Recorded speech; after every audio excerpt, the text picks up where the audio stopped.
What's up, family? Welcome back to another video with your boy. Now, in this video right here, it's titled "The Spirits Behind the Music: Signs of the Times." Now, I just randomly stumbled across this video. I haven't even given it a look at all.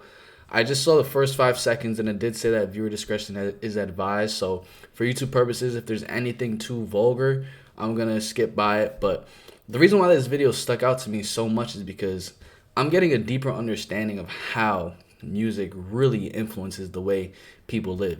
And I haven't really been listening to secular music too much just because I understand the influence that it can have on my thoughts, on my mind. So I just haven't been doing it too much, but it seems as if this video right here is really going to get deeper into the spirits behind music. So let's get straight into this video. Let's see what's going on.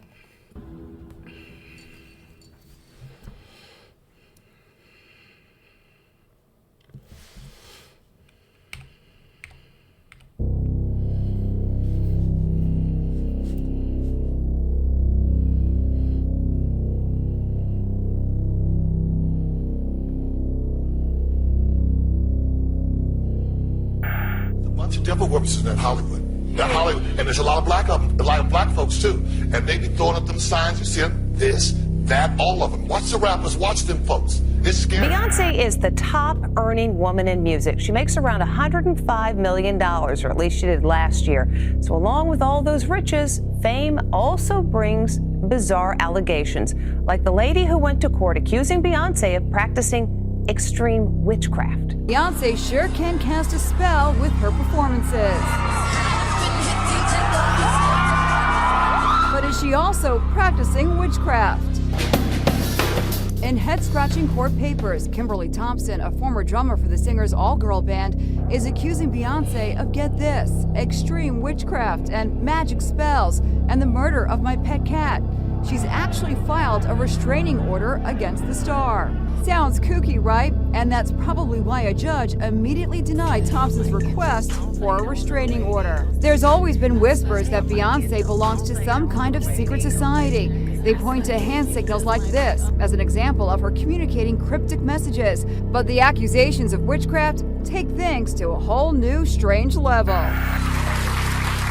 Do you record while the bus is moving, or does it have to come to a stop? Yeah, well, sometimes they don't want to, and they're, Gaga, we can't get, the frequency's weird, and, it's sounding a little bit strange, and I'm like, if you don't get this right now, I swear to Lucifer, I'm gonna, I get a little bit mad. I had this dream quite recently that was so terrifying, so... Did you just say, I swear to Lucifer? And I'm like, if you don't get this right now, I swear to Lucifer, I'm gonna, yeah, she did. I get a little bit mad. I had this dream quite recently that was so terrifying, so morbid and terrifying, and I called Deepak Chopra, who I work with, and I was telling him my dream, terrified, that the devil, and the dream was so terrifying, I thought somehow a devil force was trying to take hold of me, a darkness. I guess I see devil and darkness as the same thing. Where are we? No, I mean, I like that kind too. Sure. But I'm talking more the magic that we experience in life, whether it's love or a drunken evening, Yep. dancing till the sun rises, making out with a ghost. Do you think some people are more kind of prone to things like that happening to them than others? Absolutely. Yeah. I am prone to that because Yeah. I'm very open to the supernatural. I've experienced multiple ghosts in my life, or supernatural energies, whatever you want to call them. So it's just like the symbolism and the occult is kind of always in the peripheral. I am definitely drawn to the occult. You ever look at music that you've written and look back at it and say, whoa, that surprised me? I used to. I don't do that anymore. I don't know how I got to write those songs. What do you mean you don't know how? Well, those early songs were like almost magically written. Darkness at the break of noon, shadows even the silver spoon. handmade blade, a child's balloon. Eclipses both the sun and moon. To understand, you knew too soon. There is no sense in trying. Well, try to sit down and write something like that. There's a magic to that, and it's not Siegfried and Roy kind of magic. You know, it's a different kind of a penetrating magic. And you know, I did it. I did it at one time. You don't think you can do it today? Mm-mm. Does that disappoint you?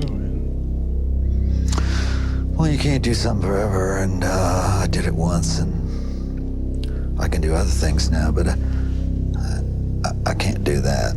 The truth, all right. This is my God's honest truth, okay. When I look back at our music, right, there are certain songs that I'll be the next day. I'll be at the studio next day reading the lyrics before I go into the booth, and I'm like, I have no recollection of writing this song. I did not write this song, you know.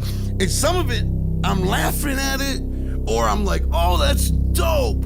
And I know I did not write this, yet supposedly that's supposed to be for me. And I know in my heart and soul that's not for me. Like I never had a fascination with horror movies. I never had a fascination with carnivals. Did you? I mean, you not know, at all. It was never our about it, you know. And somehow, you know, certain elements to our music were ghostwritten by this presence that we've by named a spirit, the Dark by the Carnival. power. You know, we name it. Yeah. And I think the same presence, okay, like for example, you know, Michael Jackson used to say, we're huge Michael Jackson fans, by the way. Michael Jackson used to say, when, you know, he would call his producer at 4 a.m. and be like, hey, make this beat. And he would be, you know, beatboxing it out, and the producer would be like yawning, oh, Mike, can't we do this in the morning? And he used to joke and say, no, because when the inspirations, when you get the messages from above, you've got to take them and work on them now, or they might give it to Prince. That's what Michael Jackson used to say.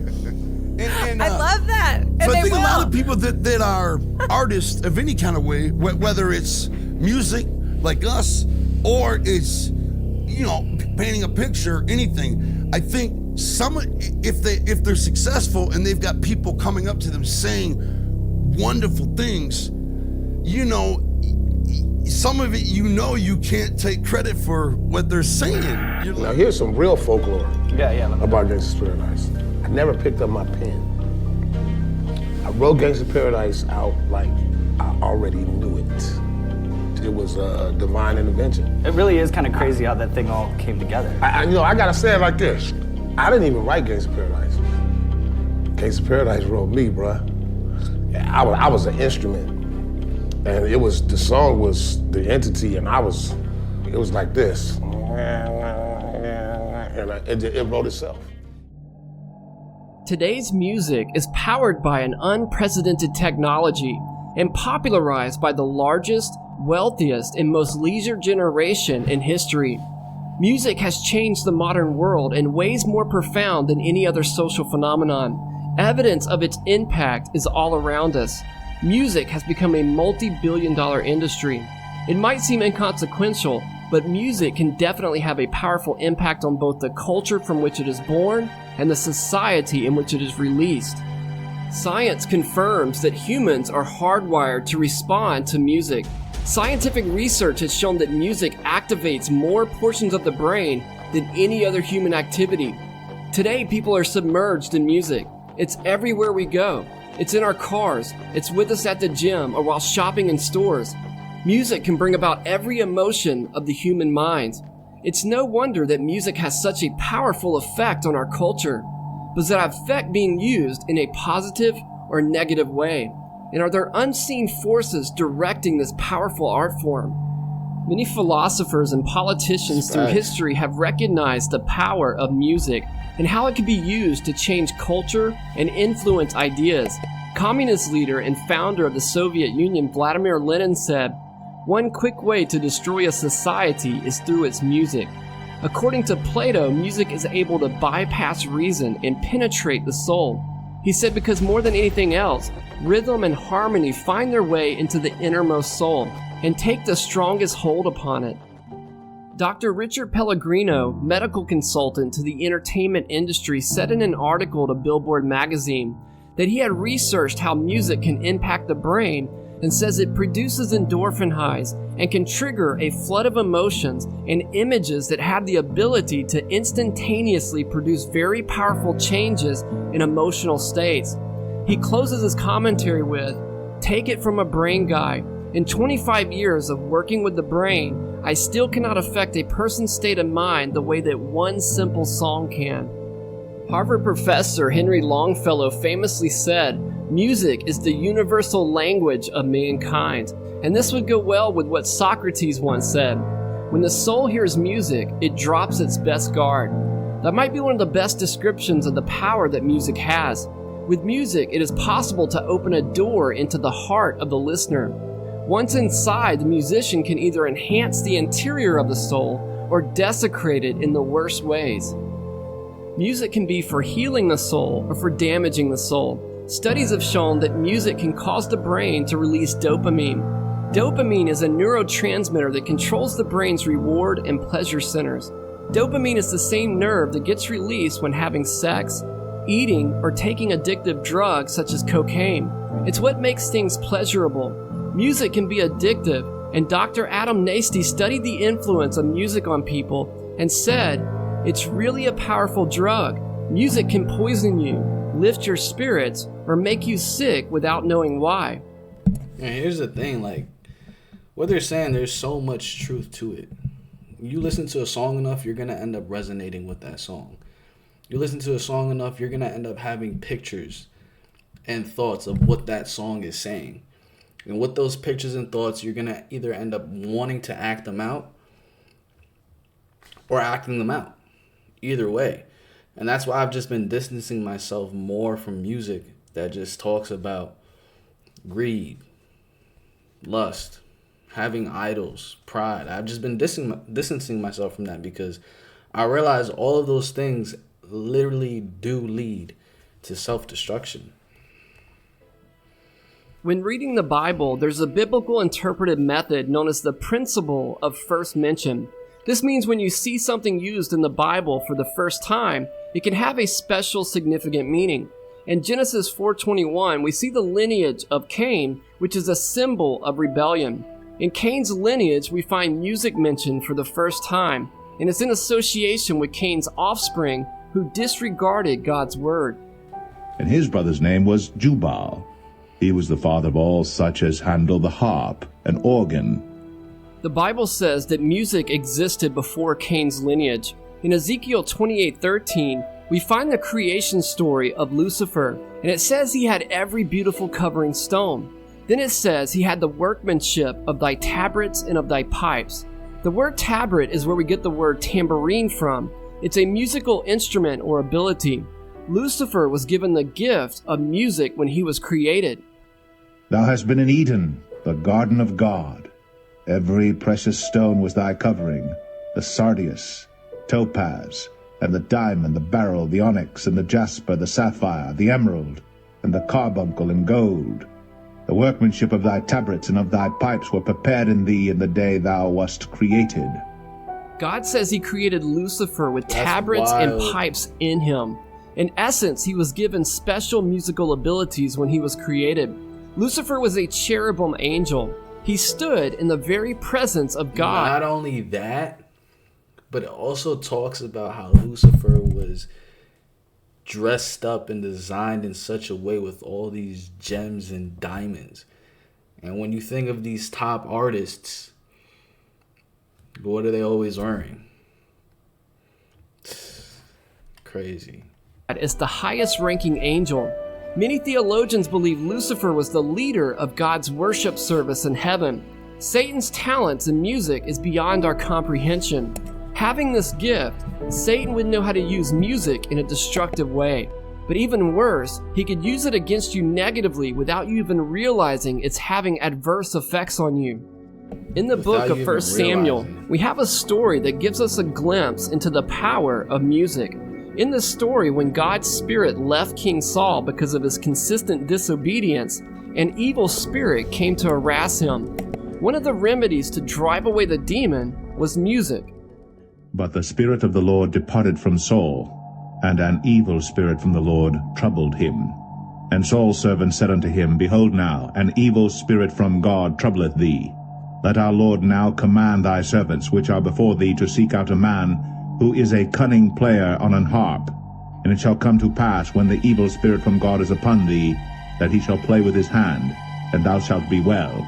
And it came to pass, when the evil spirit from God was upon Saul, that David took an harp, and played with his hand. So Saul was refreshed, and was well, and the evil spirit departed from him. This story demonstrates that music is spiritually significant. If pleasant divine music can drive away an evil spirit, then it would be safe to conclude that other kinds of nefarious music could attract them and have serious consequences. That's powerful. That's powerful. This is exactly what we see through history. For thousands of years, shamans have channeled spirits using the beating of drums and music.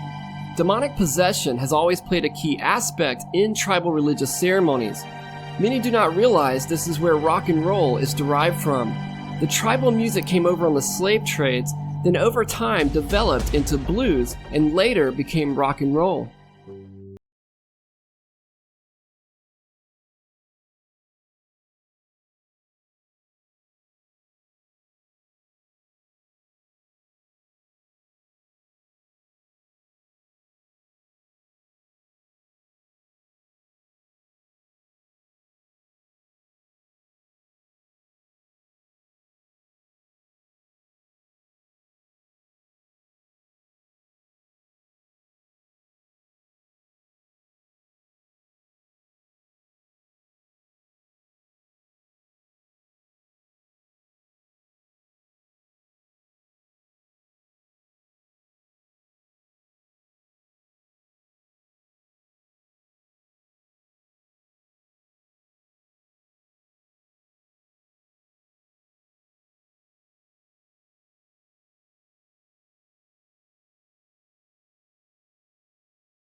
Giving them directions.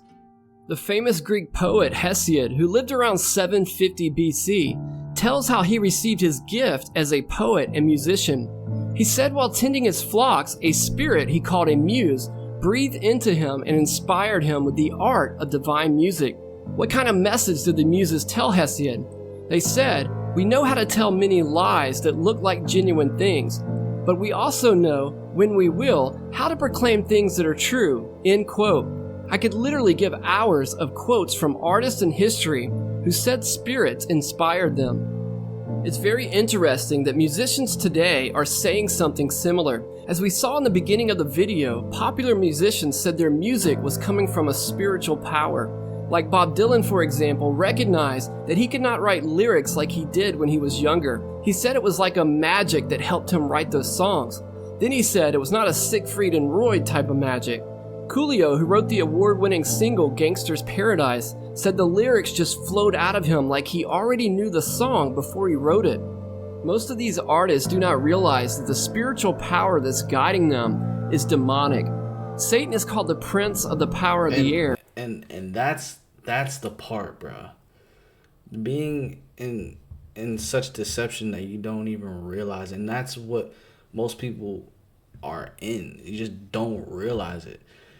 And that's what I pray for. I just pray that I don't get caught up in a web of lies that we're constantly surrounded by on social media, on music. These are all just like webs of lies that shape our so-called reality, but we're seeing through a filter that makes it not actual reality. And these artists are just pawns that he uses to captivate the masses and change the culture. As we saw in the previous episodes, the popular occultist Aleister Crowley has had a huge impact on music and film. Although he died in 1947, his writings became very popular among rock musicians during the 60s. Crowley is considered the most influential Satanist of the 20th and 21st century and is called the father of Satanism. Crowley declared war on Christianity and said that religion they call Christianity, the devil they honor they call God, It is their God and their religion that I hate and will destroy. Crowley was a 33rd degree Freemason, along with many other things he practiced, like yoga, Buddhism, Hinduism, and black magic. We'll actually need to cover a video on that, because we just made a couple videos on Freemasonry that have been going viral, so we'll tap into that also. He encouraged people to practice voodoo and ancient Greek rituals to invoke spirits. And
lyrics, she has become one of the most recognizable pop singers in the world.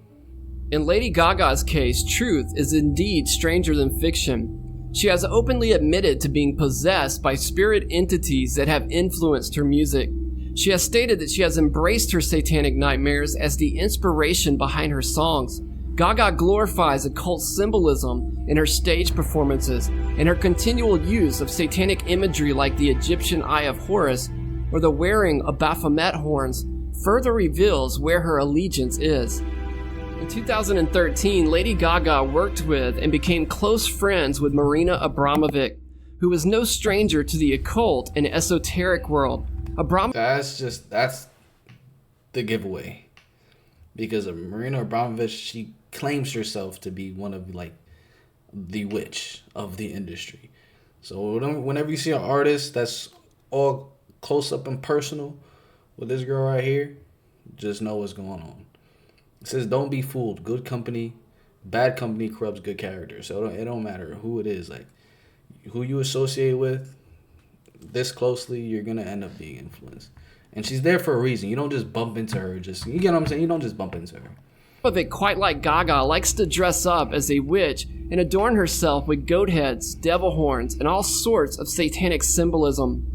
Marina has ties to many powerful people, including musicians, actors, and politicians. Marina Abramovic has documented herself practicing a satanic ritual known as spirit cooking. In the video, she uses some of the ingredients from Aleister Crowley's Book of the Law. The ritual is Crowley's way of mocking the Last Supper Jesus had with the apostles. Lady Gaga praises the satanic spirit cooker for her disturbing art. Marina, I think you are so wonderful, so beautiful and inspiring, and as a woman I want to translate what her work means into my own life on a domestic level.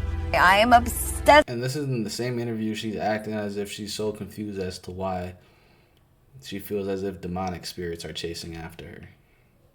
You're not that confused. With this woman, she is so incredible.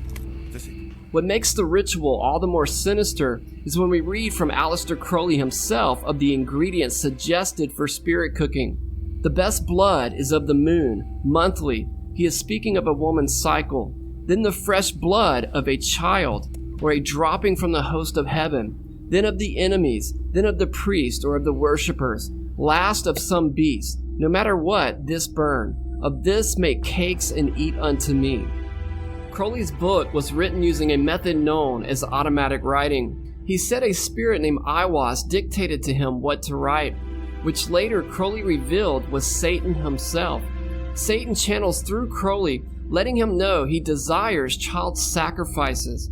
In the spirit cooking video, there's a childlike statue in the corner, which Marina Abramovic splashes with pig's blood.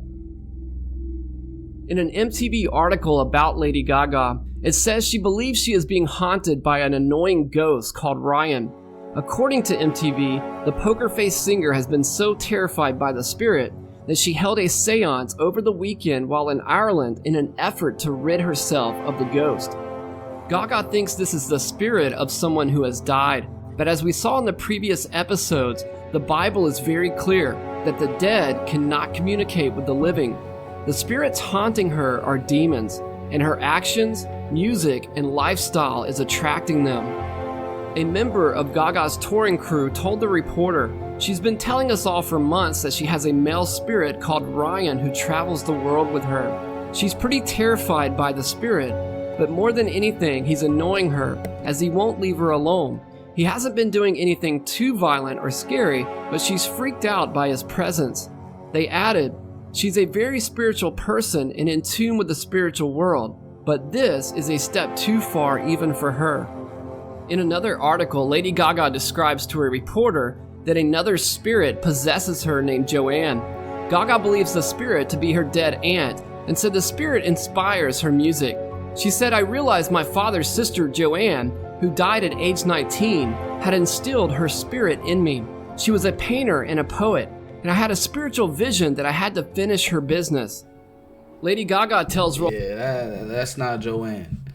And for anyone that's going to Lady Gaga concert, I mean, I don't think you are, but just putting it into perspective for the people that do go to the Lady Gaga concert, they're basically walking into the presence of all these spirits that Lady Gaga has with her. Like, these are spirits that literally follow her around and you're walking into the presence. So it's kind of like similar to the movie Sinners, but that's just what it is. Rolling Stone magazine that the devil is trying to take her over. She then gives details about a reoccurring dream. She says, "I have this reoccurring dream sometimes. There's a phantom in my home, and he takes me into a room, and there's a blonde girl with ropes tied to all four of her limbs, and the ropes are pulling her apart. But then it gets stranger. I never see her get pulled apart, but I just watch her whimper, and then the phantom says to me, 'If you want me to stop hurting her, you will cut your wrist.'" The article goes on to say Gaga was confused by her dream and turns to other sources to find out its meaning. She says, "So I looked up the dream and I couldn't find anything about it anywhere. And my mother goes, 'Isn't that an Illuminati ritual?' And I was like, 'Oh my God.'" She then admits her nightmares inspire her eccentric stage performances. She says, "I do have morbid dreams, but I put them in the show. A lot of the work I do is an exorcism for the fans, but also for myself." Gaga couldn't be any clearer that spirits are guiding her music. In 2012... So she's literally bringing demonic images that the devil's giving her and putting them in her shows so everyone can see them. According to the staff at a London's Intercontinental Hotel, Lady Gaga left her room's bathtub filled with blood. Her room's housekeeper stated, and I quote, that Gaga was bathing in blood as part of a satanic ritual. The MTV article stated, the eccentric singer reportedly shocked staff when she checked out of a London's lavish Intercontinental Hotel last summer, and they discovered a pool of blood in the bathtub of her suite. One housekeeper claimed the pop star was bathing in blood as part of a satanic ritual. The hotel staff told a reporter, and I quote, "Lady Gaga left large amounts of blood in the suite during a stay this summer. The incident was reported to management, but she was told by the manager to put it out of her mind," end quote.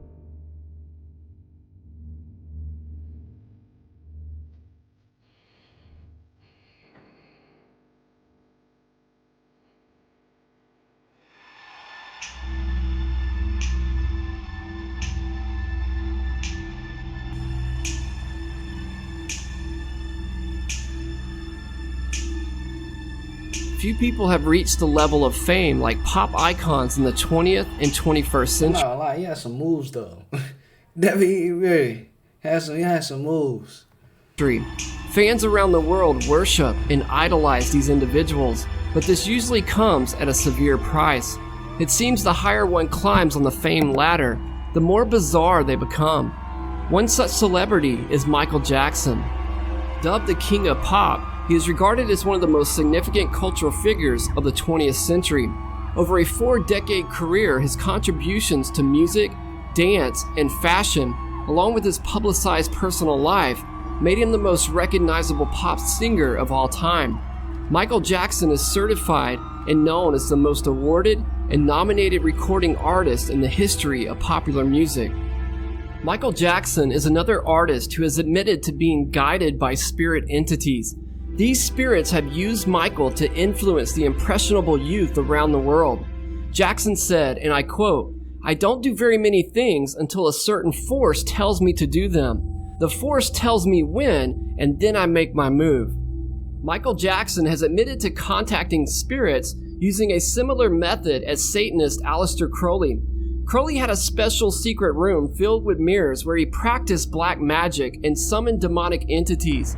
Michael Jackson, like Crowley, also used the same technique, a room filled with mirrors where Jackson said he communicates with the dead spirit of Lee Liberace, a musician who died in 1987.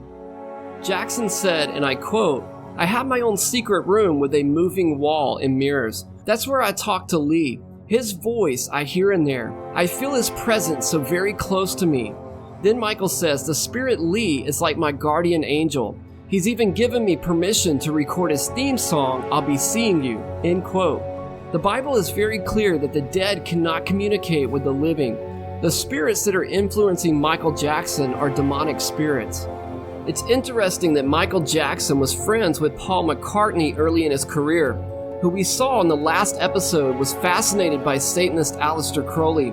The Beatles had pictures of Crowley on their Sgt. Pepper album cover. You can often see Jackson wearing the Sgt. Pepper-like soldier attire when he has accepted all of his awards. Jackson was associated with many other musicians who also followed Crowley. Jackson said spirits inspire him in his dreams. He said, and I quote, "I wake up from dreams and go, wow, put this down on paper. The whole thing is strange. You hear the words, everything is right there in front of your face, and you say to yourself, I'm sorry, I just didn't write this. It's there already. I feel that somewhere, someplace, it's all been done, and I'm a courier bringing it into the world."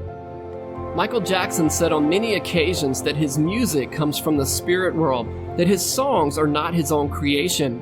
Michael, like other artists, do not realize these are demonic spirits. Listen to this interview clip where Michael says the music comes from above and he has to get out of the way of the inspiration, that the music writes itself. During an interview with Oprah Winfrey, she asked, "Why do you always grab your crotch?" Michael answered, "I think it happens subliminally. So if I'm doing a movement and I go bam and grab myself, it's the music that compels me to do it. I'm not thinking, okay, I'm going to grab down there and it's not a great place. I don't think about it, it just happens. Sometimes I'll look back at the footage and I'll go, did I really do that? So I'm a slave to the rhythm."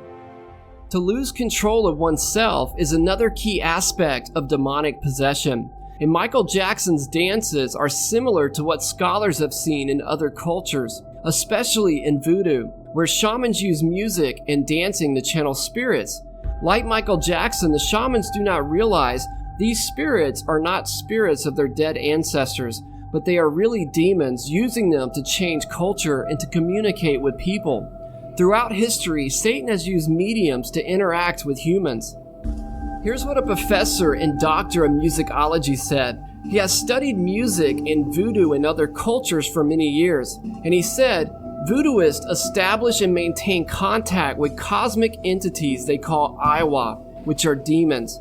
Among many elements used, music and dance are the most visible vehicles for achieving contact.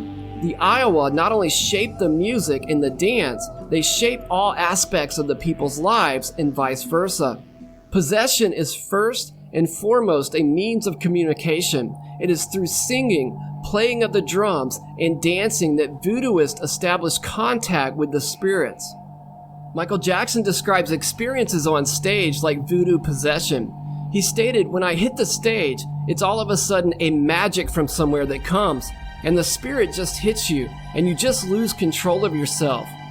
The pop star really showed his occult ties when in 2000... And this just further confirms how worship works. How when you play music that is talking about how God has helped you or the goodness of God, and you're singing it and you're worshiping, you're opening the doorway to the presence of God, the Spirit of God. The same way, vice versa, these people are dancing, playing this music to open the doorway to these demonic spirits for whatever reason it is, whether they want their fame, whether they want that next hit song. They've given themselves up for that.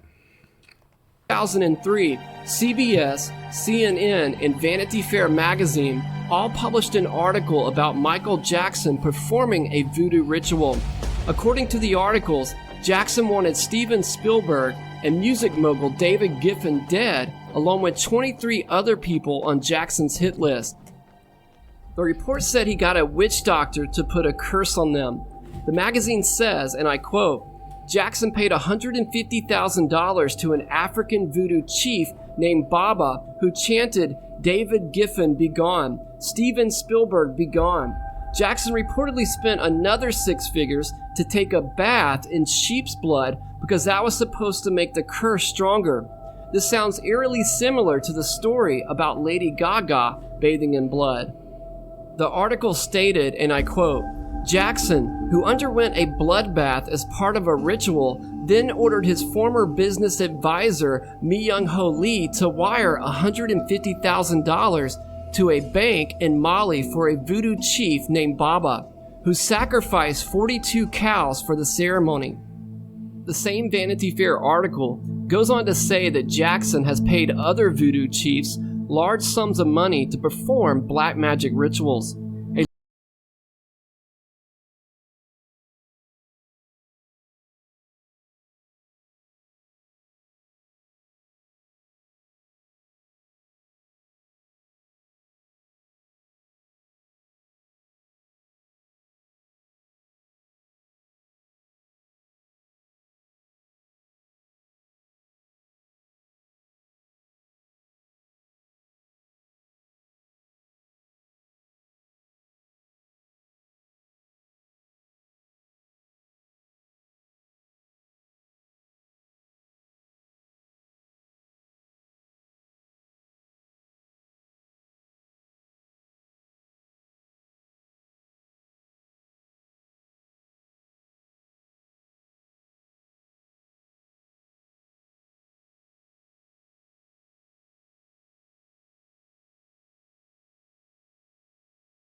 Wow.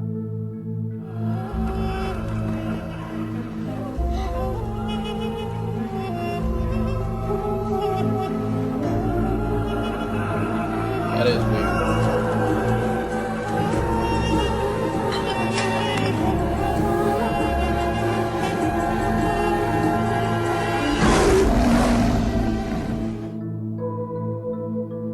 After she wakes up, Mr. Tumnus is crying as if he did something to her while she was sleeping. Disney's whitewashed version of Pan toned down the sexual perversion, but still retains the devil-like attributes. Peter Pan entices little children to leave their parents and go to a place with no rules. You just have to leave home behind and never come back. This is the same lie that Lucifer told the angels in heaven. Literally. Don't you want to go to a place where you never have to follow the rules? Pan's friends, interestingly, are called the Lost Boys and are taken to a place where selfishness and Crowley's philosophy of do what thou wilt are the only rules. Michael Jackson was so obsessed with Peter Pan, this is just the lines too much. He depicts Michael as the god Pan, holding a pan flute. In 1993, Michael Jackson like staff or maids. Ex-cop Robert Wagner, was Jackson's head of security. When I first started working at Neverland, I thought it was a paradise, really a beautiful place to work. One of Wagner's duties was keeping a record of who slept where. During my tenure at the ranch, which was 3 years, December to December, 1990 to 93, there was in excess of 100 children that were listed in Michael's bedroom. The police discovered that the corridor leading to Jackson's bedroom was fitted with sensors. If you got near his bedroom, noisemakers would go off in the bedroom and let him know that people were getting near. We believed the boy. The boy was credible. And not only did my officers believe them, but every time he was interviewed, he was consistent in his statements. Officers armed with search warrants raided Jackson's ranch north of Santa Barbara. You go into Mr. Jackson's bedroom. It's a very large room, a lot of stuffed animals, a lot of things that would be attractive to children. One item that we found in a locked filing cabinet was a book showing nude boys in nude poses. It's not illegal. It's a book that I've seized in other investigations. If it's a person who has this material, who has a sexual interest in children, it becomes child erotica.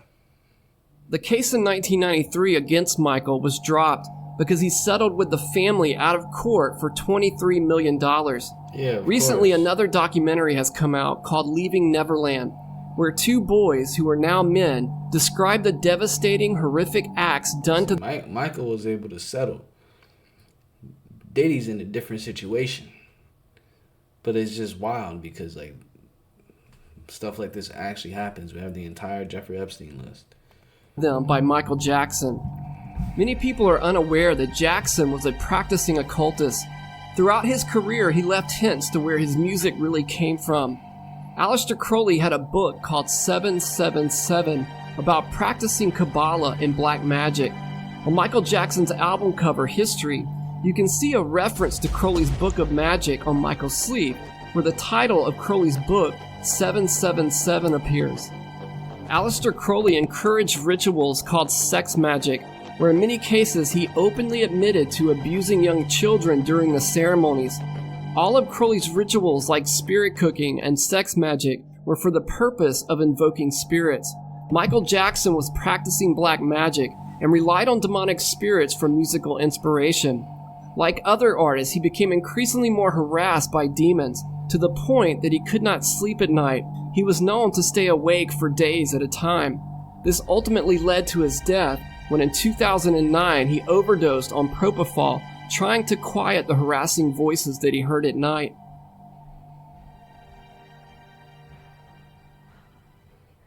In the last episode, we talked about the rock bands arising out of the psychedelic movement of the 1960s, having connections to the occult and Aleister Crowley.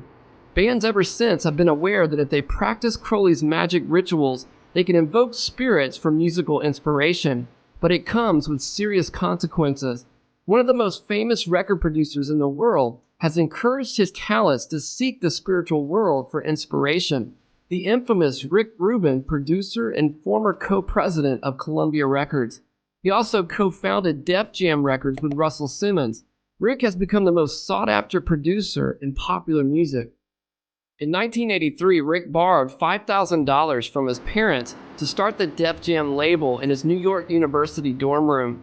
Soon he was working with some of the most recognizable names in popular music. Rick has multiple Grammys with artists like Johnny Cash to Justin Timberlake.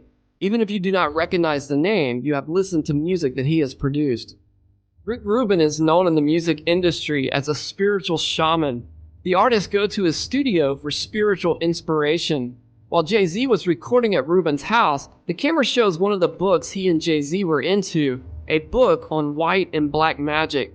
Jay-Z, of course, has been seen with Aleister Crowley's Do What Thou Wilt on his shirt, showing his interest in Crowley's black magic. Rick Rubin's library is filled with occult books on topics like how to channel spirits and transcendental meditation. He is very aware of the spiritual aspect of music, but what he is not aware of is he is channeling demons, not ghosts of dead people. The Bible is clear that the dead cannot communicate with the living. Rick Rubin purchased a house which everyone refers to as the mansion, used for recording music. The mansion is considered haunted by spirits. Rubin and all the bands that record there assume it's haunted by ghosts of people who have died, not realizing these are demonic spirits. In 1991, the band Red Hot Chili Peppers came to Rubin to record their most popular album at the mansion. This way. The Chili Peppers' last album, 1989's Mother's Milk, was a surprising success. So for the follow-up, they're enlisting help from the spiritual world and recording in an old haunted house instead of a regular studio, which is one thing we learned when we dropped by the other day. The house, by the way, is an ancient Hollywood ruin, and it's, of course, haunted. We had these psychics that came up here, and at one point they said that they saw a lady in black walking in the back, and she was a ghost. The lady ghost in the house lives up in the tower right up there. That's the only way to get to it. And we're all scared to go up there. This is the world famous Rick Rubin, my favorite record producer in the whole world. He's a long-haired hippie love child who, just wants to hang out and make beautiful music for the people and for all the kids and make everybody happy, and it's a wonderful thing. We're trying to set up an environment to make a cooler than average record. And so far, it is successful. I think it's an unusual sounding record. I don't think it's a typical, compared to the other records that are going to come out this year, this is going to sound a lot different. Rick Rubin encouraged the Chili Peppers to record at his haunted mansion to invoke spirits that would inspire the music. The album named Blood Sugar Sex Magic references Aleister Crowley's magic rituals. Crowley spelled magic with a K at the end, and you'll notice this spelling used with many other popular artists. The blood sugar part of the title references spirit cooking spells, as we saw at the beginning of the video with Marina Abramovic. By including Crowley's black magic in the title of the Chili Peppers album, I'm not shocked it was one of the highest selling albums of all time. As Crowley said, if one follows my black magic, I can enable him to be a genius in music. The guitarist of the Red Hot Chili Peppers, John Frusciante, admits he's into practicing Crowley's black magic. Lead guitarist John Frusciante said more than a few of his songs are inspired by Crowley. He said, and I quote, "Emptiness, I'm Around, and 666 were all written while I was reading a biography about Aleister Crowley. Each of these three songs, in their own way, are the result of me thinking about him and his life." John Frusciante had practiced Crowley's black magic for so long that he could no longer get the demon voices out of his head. Like other artists who dabble in black magic, they become increasingly more harassed by the spirits they are invoking and are not able to control the situation.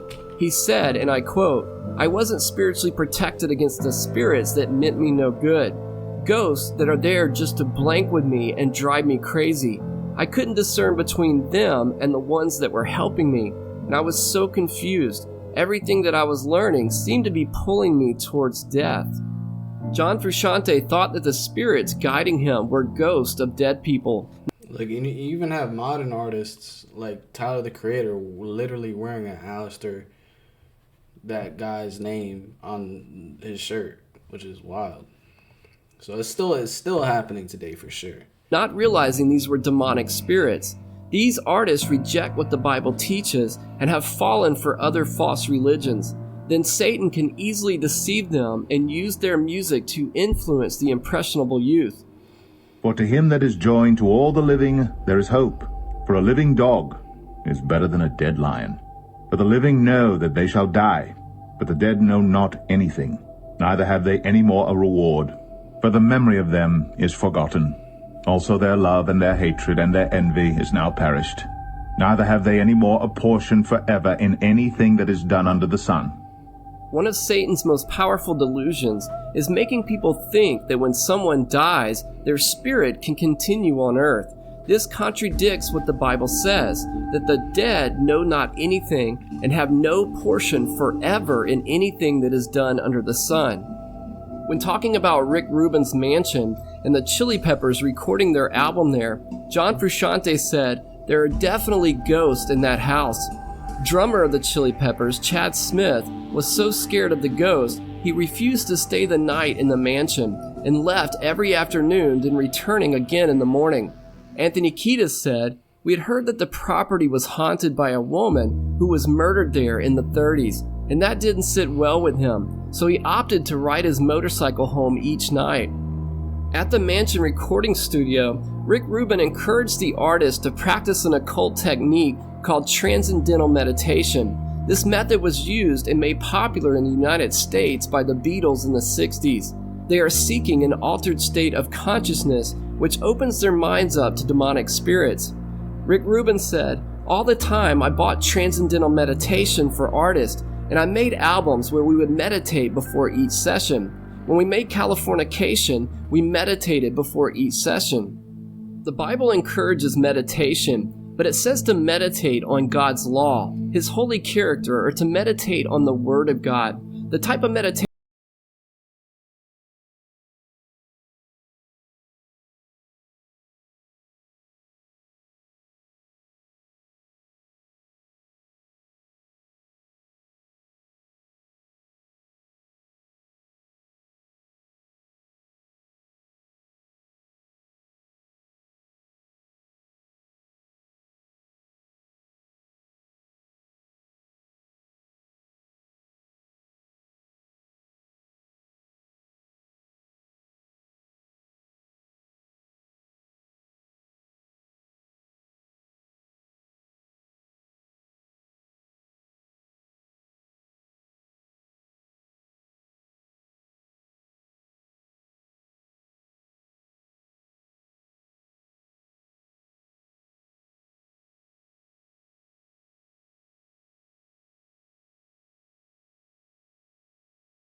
knew the vibes were definitely off, but the sound was blanking on. So we started working there, and it wasn't long before things started happening. We would come back to the studio the next day, and all the guitars would be detuned, or the settings we had put on the board the night before, all of them had gone back to zero. It got to the point where I brought one of those Nest cams that I still have at my home for when my kids would sleep in their cribs. I set it up overnight so that we could see if there was anyone there or anyone was coming to blank around with us. At first, nothing. And right around the time we thought we were ridiculous and we were out of our minds, we started to see things on the Nest cams that we couldn't explain. Then we found out the history of the house. I had to sign a blanking non-disclosure agreement with the landlord because he's trying to sell the place. So I can't give away what happened there in the past, but these multiple occurrences over a short period of time made us finish the album as quickly as we could. Artists are very aware of the spiritual aspect of music, and they are purposely invoking these spirits for musical inspiration. I cannot express in words how spiritually significant music is to the mind. Our youth are especially vulnerable to music. The melodies combined with destructive lyrics are designed to give subliminal suggestions. Music can affect your emotions and your intellect at the same time, making it a very powerful weapon. The founder of MTV, Bob Pittman, made a very revealing statement. the most widely watched music channel on television, made no bones about the fact that they were aiming at changing the way teenagers think. He said, and I quote, "We're dealing with a culture of teenage babies. They can watch TV, do their homework, and listen to music all at the same time. The strongest appeal you can make is emotional. If you can get their emotions going, make them forget their logic, you've got them. At MTV, we don't shoot for the 14-year-olds, we own them." MTV's founder, Bob Pittman, clearly understood the emotional power of the music media combination to capture the minds of the teenagers. Satan knows it is also the most powerful art form to change cultural norms. Understanding that Satan has weaponized music and media is essential to winning the supernatural battle that we are all in. The messages coming from these popular artists are designed to bring out our carnal nature and make sin seem appealing and acceptable in our culture. Many people have underestimated the power of media and are failing to protect themselves from the war raging around us for the minds of mankind.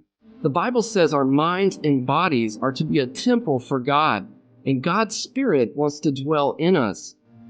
Know ye not that ye are the temple of God, and that the Spirit of God dwelleth in you? If any man defile the temple of God, him shall God destroy. For the temple of God is holy, which temple ye are.